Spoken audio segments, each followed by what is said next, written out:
ce Victor Hugo, qui, selon certains, n'aurait rien à nous dire, ben, il a au moins dit une chose importante par laquelle je veux commencer, c'est que l'histoire officielle, du moins l'histoire de son temps, cette histoire-là, elle était à refaire. Voici ce qu'il disait. La plupart des histoires sont écrites par des historiographes. C'est une histoire, H majuscule, bonne personne pour les princes, et qui ferme les yeux quand une altesse lui dit « Histoire, ne regarde pas ». Elle reçoit le mot d'ordre des antichambres. Il est temps, dit-il, que l'histoire entre dans la voie des aveux. Quand est-ce qu'il a écrit ça? Ben, c'est dans son William Shakespeare, qui était un livre qui a été publié en 1864, si je ne me trompe pas. Évidemment qu'entre 1864 et 1973, il y a un intervalle, et que par exemple les manuels scolaires d'histoire que j'ai consultés ont fait d'immenses progrès, mais je crois que ce serait une injustice à l'égard de la mémoire de Victor Hugo que de ne pas attribuer le prix qu'il mérite dans cet indispensable redressement. Néanmoins, voyez-vous, ce n'était pas de l'histoire dont je voulais vous parler, c'était surtout de l'attitude de Victor Hugo, homme parmi les hommes, devant les problèmes inéluctables, enfin les grands problèmes de la vie, la mort, Dieu. Eh bien, c'est cette question que je voudrais traiter avec vous aujourd'hui. J'en ai déjà une ou deux fois parlé, mais je crois que j'ai des choses un peu neuves à vous dire. Alors d'abord, on va essayer de voir quelle a été la trajectoire de Victor Hugo sur cette question essentielle, enfin que j'estime essentielle. Ce qu'il faut savoir, et ça je l'ai déjà dit, c'est que Victor Hugo n'a pas été baptisé. Ça, c'est rare au XIXe siècle. D'après les renseignements que j'ai pu recueillir, il me semble que parmi les écrivains du XIXe siècle français, il n'y en a que 3 qui n'ont pas été baptisés, qui sortent d'une famille entièrement irreligieuse. Ces 3, c'est donc Victor Hugo, c'est Mérimée, et ça serait Littré. Il y en a 3. Il y en a peut-être d'autres, mais je connais ces 3.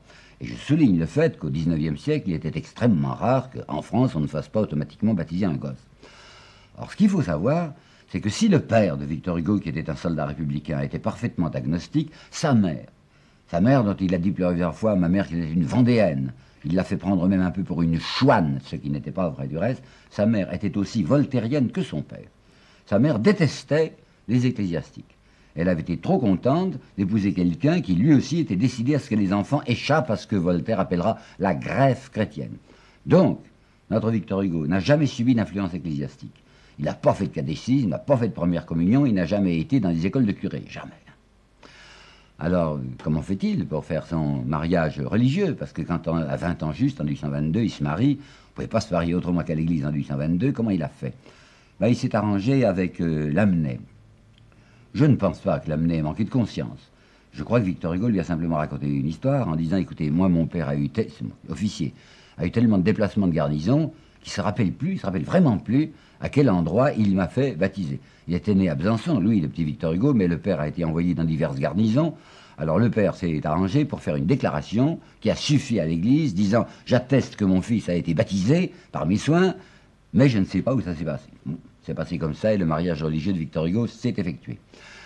On a, par bonheur, on les possède, enfin les lettres qu'il a écrites à sa fiancée. Et c'est très intéressant d'analyser ces lettres du point de vue philosophique, où on s'aperçoit bien que ce problème religieux n'existe pas pour le petit Victor Hugo. Avant 1822, quand il commençait déjà à publier à droite et à gauche des textes, si vous vous reportez à ces textes qu'il n'a pas tous réunis lui-même, vous apercevez que ce garçon est au fond assez voltairien. Mais nous sommes en 1822, nous sommes sous Louis XVIII, nous sommes sous la Restauration, c'est-à-dire à un moment où l'Église a une grande puissance officielle en France. Alors il n'est pas convenable, il serait extrêmement imprudent de se montrer un peu trop éloigné de la, entre guillemets, vérité catholique.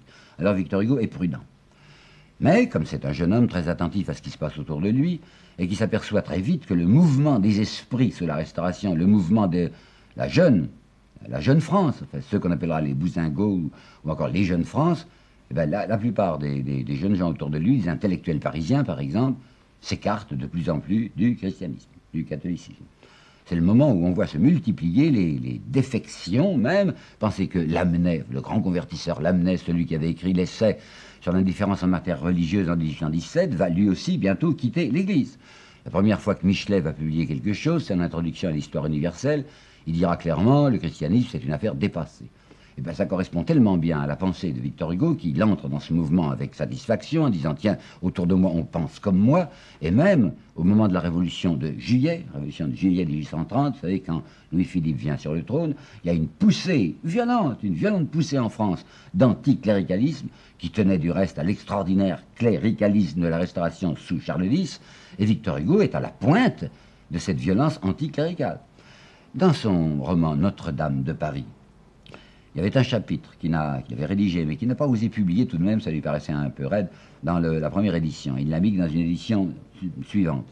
Et ce chapitre s'intitulait « Ceci tuera cela ».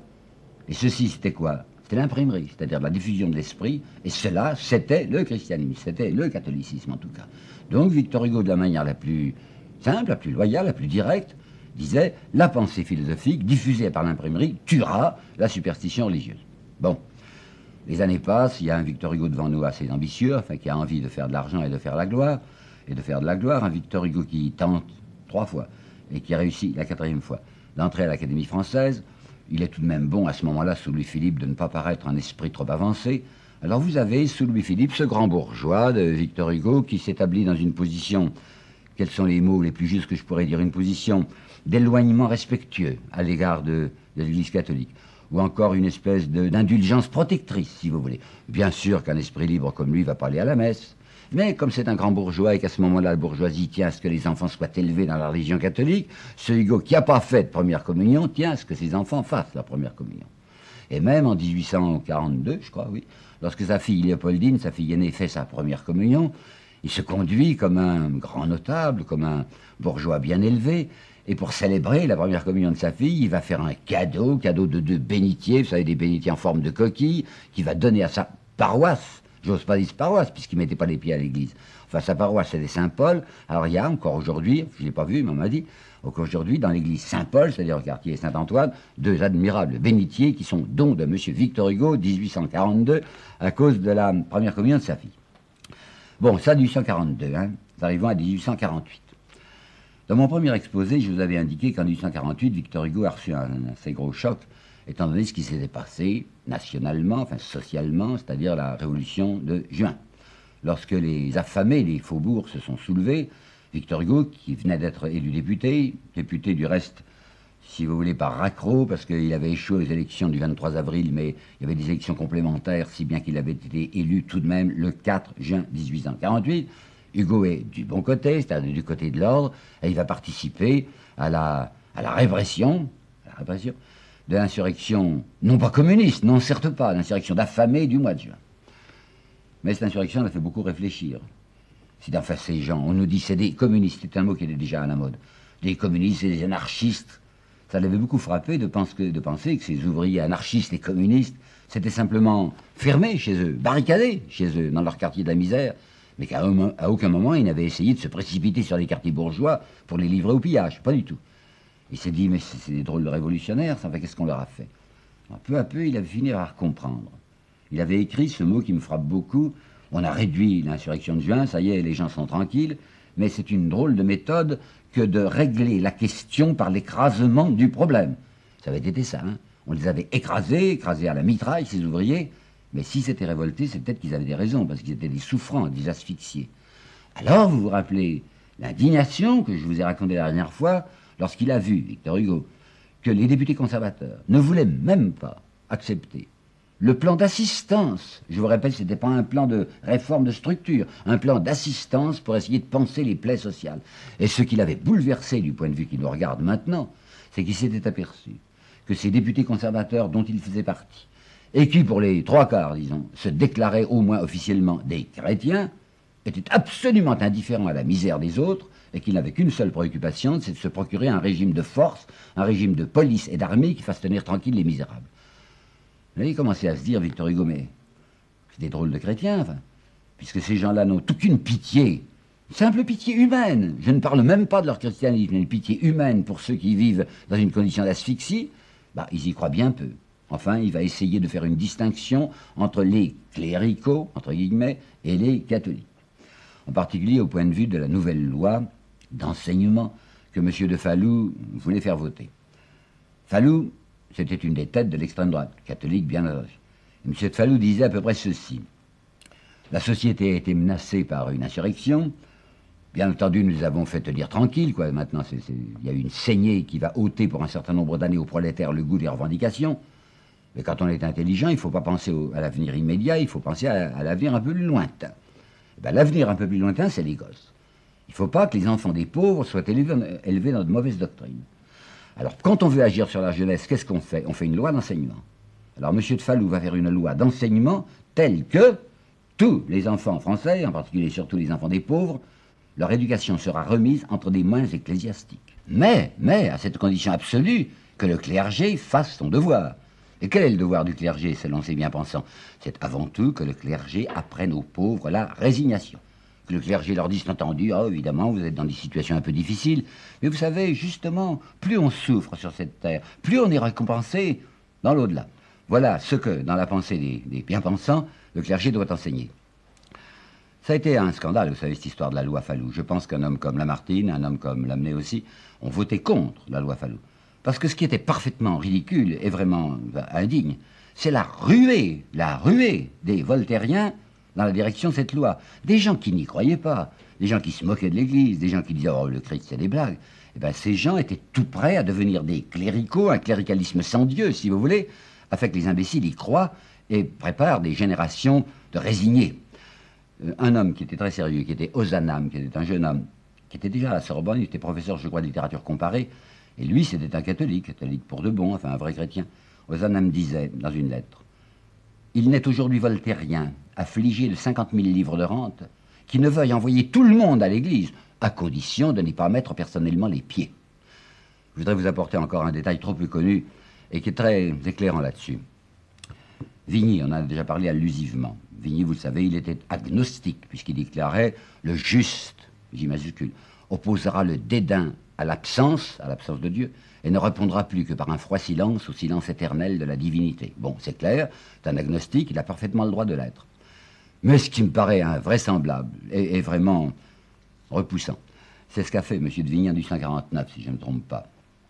Vigny a été terrifié par l'insurrection de juin, qui mettait en cause soi-disant la propriété, et il y avait à ce moment-là à Genève un pasteur, qui s'appelait le pasteur Bungener, et qui avait lancé un petit libelle contre le pape. Bah mon Dieu, ce pasteur attaquait le pape, c'est très naturel, puisqu'il était antipapiste. Figurez-vous que M. de Vigny écrit une lettre incendiaire à ce Bungener pour lui dire « Mais ce que vous avez fait, c'est abominable. C'est pas le moment d'attaquer le pape. Il faut qu'il y ait une espèce d'écuménisme catholique-protestant pour se réunir contre le danger. Et qu'est-ce que c'est le danger aujourd'hui? Le socialisme. Et voici la phrase extraordinaire de M. de Vigny. Il n'est pas trop aujourd'hui de toute l'armée du Christ pour faire face à la barbarie qui vient de sortir de ses repères. Toute l'armée du Christ, ça moque bien du Christ de Vigny. Mais il lui faut que toute l'armée catholique protestante, enfin dite chrétienne, s'oppose à ce qui lui semble être l'atrocité des atrocités, c'est-à-dire un mouvement socialiste et révolutionnaire. Hugo a vu ça.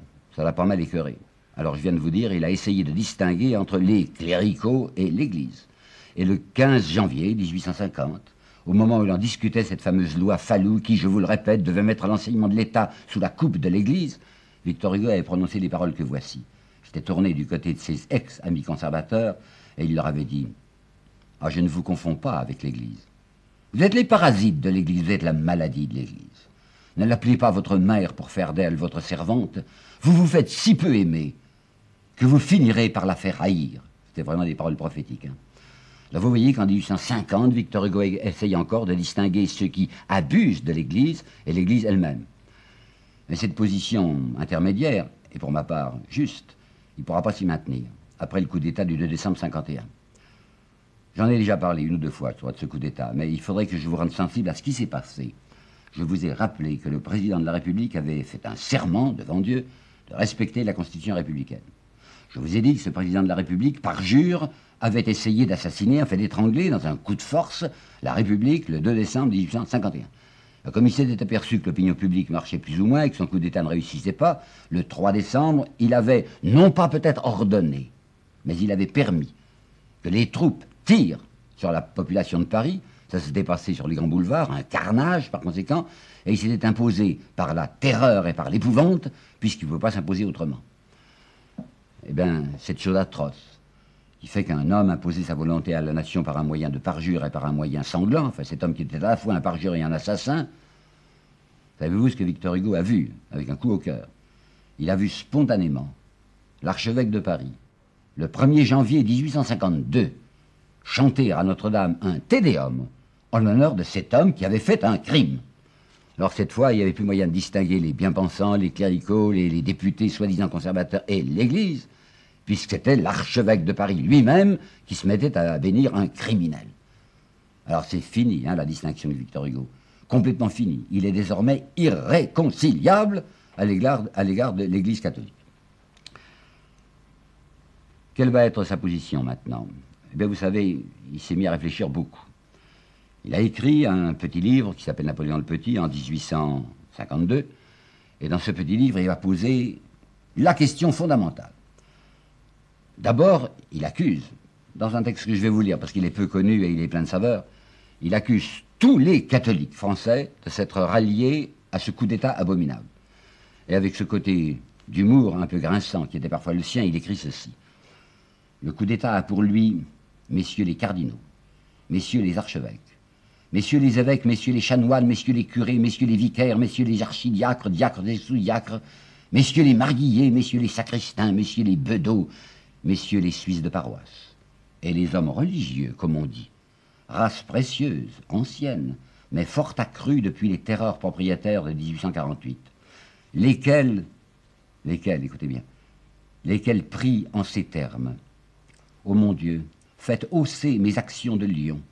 Doux Seigneur Jésus, faites-moi gagner 25% sur mes Naples certificats Rothschild. Saints apôtres, vendez mes vins. Bienheureux martyrs, doublez mes loyers. Sainte Marie, Mère de Dieu, daignez jeter un regard favorable sur mon petit commerce. Tour d'ivoire, faites que la boutique d'en face aille mal. » Bon, ça fait de la polémique. Seulement, il s'est posé la question, oui, la question des questions. Voyons, pourquoi est-ce que je suis tellement indigné, dit-il, contre Louis-Napoléon Bonaparte? Parce que c'est un homme qui est maintenant le chef de la France, et un chef de la France, c'est un homme qui se réfère à un certain nombre de valeurs spirituelles, et un homme qui a fait un crime. Il y a tout de même deux choses dans le monde, disait Victor Hugo, il y a le bien et il y a le mal. Et voilà que spontanément, moi, j'ai pris parti contre ce Napoléon Bonaparte. Pourquoi est-ce que je l'ai fait? Or, ce n'était pas son intérêt, effectivement, de faire ce qu'il avait fait Victor Hugo. Parce que tous les adroits, tous les intelligents se précipitaient du côté de l'Élysée où il y avait ce nouveau despote, en se disant, plus on le flattera, plus notre situation personnelle sera avantageuse. Or, Victor Hugo, lui, prenant tous les risques, puisqu'il a pris le risque suprême, puisqu'il a exposé sa vie dans les rues de Paris, réfléchit. Et se dit, mais ce que j'ai fait, je sentais bien que je ne pouvais pas ne pas le faire. Alors à quoi donc est-ce que j'ai obéi? Oh, il se connaît, Victor Hugo, il sait très bien que ses évolutions précédentes en politique avaient toujours été commandées par le vent qui soufflait et par ses intérêts personnels. Or, c'était la première fois qu'on le voyait prendre parti pour une cause perdue. Alors il s'analyse. Il dit, pourquoi est-ce que j'ai fait ça? Et je sens que j'étais déterminé à le faire. Mais probablement que je subissais je ne sais quelle attraction, probablement qu'il y avait en moi quelque chose qu'on appelle la conscience, et qui m'avait obligé à prendre cette position. Probablement que j'ai obéi à ce qu'on appelle Dieu. Eh bien, savez-vous qu'à partir de cette date, à partir de 1852, jusqu'à sa mort, on peut bien le dire, jusqu'à 1885, nous avons devant nous, avec Victor Hugo, un homme qui tourne et retourne ce problème. Qu'est-ce que c'est, ce mot Dieu? Qu'est-ce qu'on peut mettre d'assimilable à notre raison sous cette syllabe vertigineuse? Un homme qui se pose la question, et il se dit, qu'est-ce que c'est? Enfin, qu'est-ce que ça peut bien signifier? Regardez-le agir, regardez-le penser plutôt. Il va en écrire des choses là-dessus. Or, je crois même qu'on pourrait dire que Rimbaud, mis à part, c'est l'écrivain français du 19e siècle qui a été le plus préoccupé, le plus hanté, le plus obsédé par le problème religieux. Ben, Victor Hugo est un homme lucide, quoi, limpide aussi dans son expression, et qui vous dit, je reconnais que c'est pas facile de concevoir et de définir Dieu. Il y aura même sous sa plume un rapprochement de mots assez inattendu, dont je vais vous faire juge, et que voici, Dieu, c'est l'incompréhensible, incontestable. Pourquoi incontestable? Oh, certainement pas à cause du spectacle de la nature. Et vous vous rappelez peut-être que dans mon troisième exposé, vous avez parlé de la pensée religieuse de Pascal, et que je vous ai dit, Pascal est aussi quelqu'un, lui, qui dit, oh, c'est pas par le cours des planètes, ou par la lune, ou par la beauté du monde, que l'on peut voir Dieu. Et Victor Hugo est quelqu'un qui, certes, sait que le monde est beau, mais il y a des tas de textes de lui où il parle de l'atrocité de la nature, de ce côté mystérieux, de ce côté funèbre, ce côté ronce, ce côté ortie. Il sait très bien que le spectacle de nature à lui tout seul n'indique pas que Dieu existe. Mais c'est, et je le souligne ça parce que c'est une des nouvelles que j'ai à vous apporter, c'est le même mouvement philosophique que vous retrouvez dans la pensée de Pascal, dans la pensée de Jean-Jacques Rousseau, le même que vous retrouvez dans la pensée de Victor Hugo. À savoir que, si le spectacle de la nature ne prouve rien à l'égard de Dieu, il suffit à l'homme de rentrer en lui-même pour sentir, pour pressentir au moins qu'il a au fond de lui, au centre de lui, dans sa substance même, une présence. et que cette présence, c'est celle que l'on appellera dans le vocabulaire balbutien qui est le nôtre, qu'on appellera Dieu. Dieu, dit Victor Hugo, s'il est inaccessible à notre esprit, ne l'est pas à notre cœur. Et s'il se dérobe à notre connaissance, il n'échappe pas à notre contact. Qu'est-ce qu'il veut dire par là? Il y a un très beau texte de lui que vous ne connaissez peut-être pas, que j'ai retrouvé il y a quelques années, qui est ceci. L'aveugle, dit Victor Hugo, c'est quelqu'un qui ne voit pas le soleil, puisqu'il est aveugle. Mais il le sent. Il sait très bien, à cause de la chaleur, dans quelle direction est le soleil. Alors, dans un texte que j'ai retrouvé il y a quelques années, il y avait ceci. Nous sentons, sans le voir, l'être absolu. Il y a une chaleur de Dieu. Ce qui me frappe aussi beaucoup, c'est que Pascal, vous le savez, disait, non pas le Dieu des philosophes et des savants, c'est pas une voie dans la connaissance de Dieu, la connaissance rationnelle. Et Victor Hugo parlait même déjà depuis Notre-Dame de Paris de ceci, la philosophie. Ce n'est qu'une vitre, un obstacle transparent, une muraille de cristal, plus dure que les reins, qui nous sépare de la vérité. Alors lui, il va chercher sa vérité précisément dans la même direction où l'a cherché Pascal, c'est-à-dire dans le cœur. Mais j'insiste encore, le cœur, non pas au sens d'affectivité. Écoutez bien ceci, le cœur, dit Victor Hugo. Le cœur, c'est la grande prunelle. Il y a une pensée au-delà de la pensée. L'intuition est la vigie de la raison. L'espérance a les yeux plus ouverts que l'algèbre. Il y a une opiniâtreté insubmersible du moi, et ce que je rendrai à la tombe, je sais bien que ce n'est pas moi. Je vous avais montré la voie, enfin la voie qu'avait cru trouver Pascal. Pascal disait, c'est par la voie du Christ que l'on se rapproche de Dieu. Victor Hugo, qui n'est pas sûr de croire au Christ, vous en direz un mot, dit ici, il y a une certaine voie de connaissance, une voie inattendue, et je trouve que c'est assez profond. Il dit, la meilleure voie de connaissance, c'est l'action. Quelle action? L'action juste. Quand on fait quelque chose de juste, on s'approche de Dieu. Et voici un vers de lui, trop peu connu. Homme, tu veux savoir le vrai? Cherche le juste. Parce que quand tu fais quelque chose, en payant de ta personne, quelque chose de juste ou quelque chose de bon surtout, c'est une espèce de saisie du réel de ta propre part. Alors pardonnez-moi d'insister, je vais souligner ce que je vais vous dire maintenant, parce que c'est une chose neuve. Hugo est un homme qui va se battre sur deux fronts à partir du milieu de sa vie. Il va se battre d'un côté contre l'Église catholique, parce que l'Église catholique représente pour lui une trahison d'une part, au point de vue politique et social, et d'autre part l'obscurantisme. Trahison, vous l'avez bien vu, parce que l'Église a été du parti du crime au moment du 2 décembre 1851, et l'obscurantisme parce que, hélas, en 1864, si je ne me trompe pas, le pape Pie IX avait publié un texte qu'on appellera le syllabus, qui est l'énumération de tout ce qui est condamné. Et tout ce qui est condamné, c'est en somme les progrès de la raison. En fait, tout ce que l'esprit humain avait proposé de nouveau et de juste, le pape le jetait dans les ténèbres extérieures, tout ça a été mis à l'index. Tous les grands penseurs humains étaient répudiés par le pape. Alors pour Victor Hugo, c'est fini, enfin c'est l'éteignoir, c'est la contre-raison, zéro. Plus d'espoir du côté du christianisme catholique du moins. Alors Victor Hugo se bat dans cette direction, et sa grande idée c'est celle-ci. Les prêtres, enfin ceux qui se donnent pour les disciples du Christ, ils avaient entre les mains un certain message que le Christ les avait chargés de répandre. Ils ne l'ont pas répandu ce message, ils l'ont trahi. Ce sont des démissionnaires. Ben moi, Victor Hugo, qui ne suis qu'un laïc, je vais essayer de me faire missionnaire à leur place. Et ce que l'humanité attend, enfin cette affirmation chaleureuse et vivante du vrai et de la justice, c'est moi, pauvre Victor Hugo, moi qui ne suis rien, dit-il. C'est moi qui vais essayer de le faire à leur place. Donc bataille du côté du catholicisme. Mais bataille, et on ne le dit pas assez, du côté de l'athéisme, du côté de ses propres amis républicains. Ce qui fait qu'il y a beaucoup de gens parmi ses camarades, ses amis, ses complices, si vous voulez, républicains, qui faisaient la grimace. J'étais un voile sur cette pensée de Victor Hugo. Et même, je pourrais dire qu'il y a eu, au moment de ses funérailles, quelque chose que je voudrais appeler comme un détournement de cadavre. Parce que quand Victor Hugo a été enterré en 1885 et qu'on a transféré son corps au Panthéon qui avait cessé d'être une église pour devenir un temple laïque, on a vu des bannières diverses dans le cortège, dont une bannière, les athées du 18e arrondissement. Les athées. Alors que Victor Hugo avait passé son temps à lutter contre l'athéisme. Et qu'est-ce qu'il leur disait aux athées? Qu'il y a deux domaines de connaissance. Le scalpel fouille à sa manière. Et le rayon de l'esprit aussi, mais ailleurs. Ne leur demandez pas de trouver la même chose. Il parle du simplisme de ces myopes hautains qui proclament « Cramponnons-nous aux réalités immédiates. 2 et 2 font 4, hors de là, pas de salut. » Alors que la raison, dit Victor Hugo, la raison qui est absolument nécessaire, elle est en même temps insuffisante. et allant à la fois contre le pape Pie IX et contre Taine, qui entrait à l'Académie française, et un Taine qui était le matérialisme déterministe que vous savez, Victor Hugo écrit « Ta petite raison, comme tes petits temples, ne sont pas des maisons où tiennent l'éternel ». Il leur en veut, vous savez, à ces péremptoires de l'athéisme, à ces gens qui désespèrent la créature et qui sont fiers, semble-t-il, d'avoir encore ajouté aux ténèbres humaines. Et il écrit « Et l'Institut vous montre, avec un air de gloire, l'énigme plus opaque et la source plus noire. » Écoutez encore ce qu'il leur dit, et je trouve que ça a une certaine actualité. Aux matérialistes, les forces ne sont pas encore débouchées. Quand l'homme aura débouché les forces, il sera stupéfait du résultat. Ces mots, changer la face du globe, ne seront plus une façon de parler. Ça ne vous paraît pas prophétique, à cause de la bombe atomique? Ou encore, la matière, amalgame d'énergie incommensurable, où parfois on distingue comme une intention. Et ce que je vais vous dire maintenant pourrait s'appliquer tellement bien à un livre extrêmement célèbre de M. Monod. Ces choses déconcertantes que nous appelons le hasard. Est-ce que ça ne serait pas, dit Victor Hugo, plutôt des tronçons de loi entrevus? Et ces phénomènes mystérieux comme, je sais pas moi, la transmission de pensée, la vision à distance, toutes ces choses, si faciles à railler, veulent être examinées.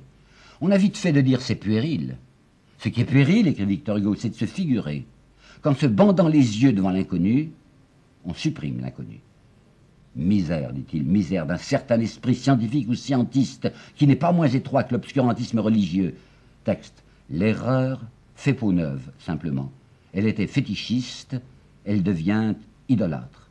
Et comme si Victor Hugo voulait se corriger lui-même, puisqu'il a très violemment attaqué le clergé, il se tourne du côté des athées, il leur dit « Ah, bien sûr, le prêtre, voilà votre sinistre argument. Vous dites, quand je parle spiritualisme, quand je parle de Dieu, vous dites « Mais regardez les prêtres, ils sont abominables. » Comme si, dit Victor Hugo, comme si la trahison du messager prouvait quelque chose contre la vérité du message. Savez-vous que le vieux Tolstoï, excommunié à la fin de sa vie, ça nous est raconté par sa fille qui vit encore, je crois. Sacha Tolstoï doit avoir 90 ans et elle est encore vivante aux États-Unis. Eh bien, sa fille nous a raconté ceci, que le vieux Tolstoï excommunié, lorsque sa petite Sacha, qui avait 18 ans, lui a dit « Je ne veux plus aller à la messe », c'est le père Tolstoï, tout vieux, 80 ans passés, qui lui dit « Non, mon petit, fais pas ça. Oh non, ne fais pas ça. Ça me fera un chagrin affreux si tu ne fais pas au moins ce geste, parce que quels que soient les prêtres, et quelles que soient leurs fautes, et quelle que soit leur trahison, ils représentent une certaine idée. » Eh bien ça, c'était du Victor Hugo. Parce que ce même Victor Hugo qui avait été ici féroce, si sévère contre le pape, va oser écrire ce qui suit, à propos des prêtres, à travers les plus noirs, la vérité flamboie. Comme je vous ai dit tout à l'heure qu'à l'égard du Christ, il était incertain, il y a chez Victor Hugo, à propos du Christ, une parole que je tiens à vous dire et que je livre à vos réflexions. Et quant à moi, elle m'a paru assez profonde. Oui, le Christ était un homme, disait Victor Hugo, mais c'était un homme qui avait montré toute la quantité de Dieu qui peut tenir dans un homme. Quant à la prière, je sais bien que c'était un prieur. La nuit, Victor Hugo, qui ne dormait pas comme un gosse, il joignait ses mains, même quand c'était un vieillard. Et quand autour de lui, son fils, par exemple, son fils Charles, qui était extrêmement anti-religieux, lui disait « Oh, je t'en prie, papa ». Alors Victor Hugo répondait « Je ne puis pas voir… » Attendez, où c'est ça? « Je ne puis pas voir la prière, les mains d'un petit enfant sans chercher à les joindre vers Dieu. Et la voilà, ma prière. Mon Dieu, accordez-moi en lumière et en amour tout le possible de votre infini. Et ensuite je prie en détail, ce qui semble inutile, mais non, trop prier n'est pas plus possible que trop aimer. Et voici la phrase que je trouve la plus remarquable. Votre prière en sait plus long que vous. La dernière chose que je vais vous dire pour finir, c'est ceci. Ce Victor Hugo, dont vous voyez derrière moi le visage, le vieux visage, c'était quelqu'un, je le sais par tous les témoignages, c'était quelqu'un, quand on le connaissait bien, quand on s'approchait de lui, quelqu'un qu'il était impossible de ne pas aimer. Sa femme, qu'il avait trahi, qui avait vraiment été dure et méchante avec lui, sa femme, les 2 dernières années de sa vie, était revenue, et c'était une pauvre vieille femme, vous savez, maintenant très très maigre, dévorée par un cancer. Elle s'était mise à l'aimer, spirituellement évidemment, de tout son cœur. Une fille qu'il avait plus ou moins violée, parce que hélas, il se conduisait très mal avec ses servantes. Il aurait été une des victimes de Zola qui, dans Pobouille, dénonçait ses maîtres qui utilisent leurs servantes. Cette servante, elle s'appelait Henriette Leclanche. Et Victor Hugo l'a plus ou moins contrainte à coucher avec lui. Eh bien, elle lui en a pas voulu parce qu'elle le connaissait bien. Elle est restée à son service. Elle s'est attachée à lui, restant jusqu'à l'extrême limite à son service. Et voilà la dernière histoire. Il s'agit d'une petite qui s'appelait Marie Mercier, qui était une communarde et qui s'était réfugiée à Luxembourg, traquée elle aussi. Il avait 69 ans. Elle avait 20 ans.